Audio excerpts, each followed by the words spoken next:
Genossenschaftsbauern in allen Bezirken der Republik nutzen jede Stunde für die Getreideernte. Gipfeltreffen in Guatemala verabschiedet Friedensplan für Mittelamerika. Friedensmanifestation in Dresden zum 42. Jahrestag der Atombombenabwürfe auf Hiroshima und Nagasaki. Volksfeste der Bezirke Halle und Neubrandenburg zum Berlin-Jubiläum.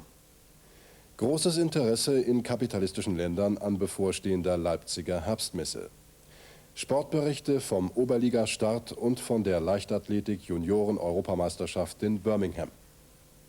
Guten Abend, meine Damen und Herren, zur aktuellen Kamera. In allen Bezirken der Republik setzten heute die Bauern bei überwiegend niederschlagsfreiem Wetter die Getreidemaat fort. Während in Thüringen sowie in den Bezirken Karl-Marx-Stadt und Dresden noch von etwa 70.000 Hektar Wintergerste zu bergen ist, ernten Genossenschaften und volkseigene Güter im Flachland der mittleren und nördlichen Bezirke vorwiegend Roggen und Winterraps. Auf den Feldern der LPG Mittenwalde im Bezirk Potsdam sind seit den frühen Morgenstunden alle verfügbaren Kräfte beim Ernten. Nachdem hier die Wintergerste bereits in guter Qualität unter Dach und Fach ist, wurde mit dem Ernten des Winterroggens begonnen, von dem die Genossenschaft rund 1.800 Hektar angebaut hat. Endlich schönes Erntewetter, die Stimmung ist gut bei den Kollektiven.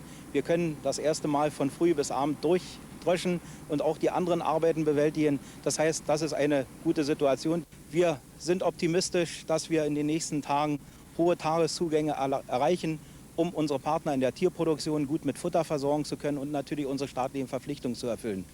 Wir orientieren im Wettbewerb natürlich auf höchste Tagesleistungen. Wir werden tatkräftig unterstützt in diesen Tagen von vielen Werktätigen aus der Tierproduktion, aus der Forstwirtschaft und in Gemeinden, also sozusagen das ganze Dorf ist auf Ernte eingestellt.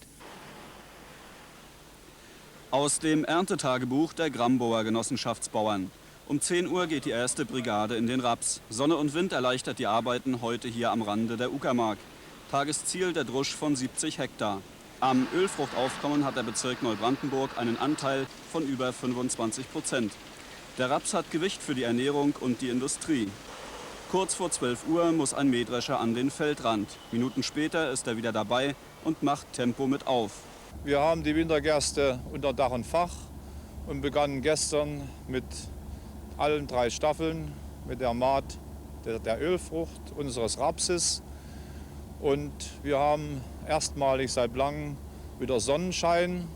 Und unsere Traktoristen brennen darauf, den Raps vom Feld zu bekommen und die Zeit zu nutzen. 13 Uhr, 25 Hektar sind geschafft. Am Nachmittag zeichnet sich ab, dass gegen 18 Uhr 50 Hektar gemäht sind. Hält das Wetter, obwohl Wolken aufgezogen sind, und kommt kein Tau, läuft es hier heute im Raps bis 22 Uhr. Das 70 Hektar Tagesziel rückt ins Blickfeld. Auf der Fahrt über Roten-Klempenow dieses Bild. Das, was bei den Nachbarn in Grambow noch nicht möglich war, geht hier. Der erste Roggen kommt vom Halm. Mit einer Vereinbarung über Verfahren zur Schaffung eines festen und dauerhaften Friedens ist in Guatemala-Stadt das Gipfeltreffen der 5 mittelamerikanischen Staaten zu Ende gegangen. In dem Abkommen, das die Präsidenten von El Salvador, Guatemala, Honduras, Costa Rica und Nicaragua unterzeichneten, verpflichten sie sich, kriegerische Handlungen in ihrer Region zu beenden und Gewaltanwendung durch Dialog zu verhindern. Die Friedenshoffnung, das ist das, was hier im Nationalpalast in Guatemala-Stadt eigentlich gewonnen hat. Ein Kompromiss wurde erreicht, nach Jahren ein wirklicher Schritt getan. Die Konfliktbetroffenen einer Region haben sich geeinigt.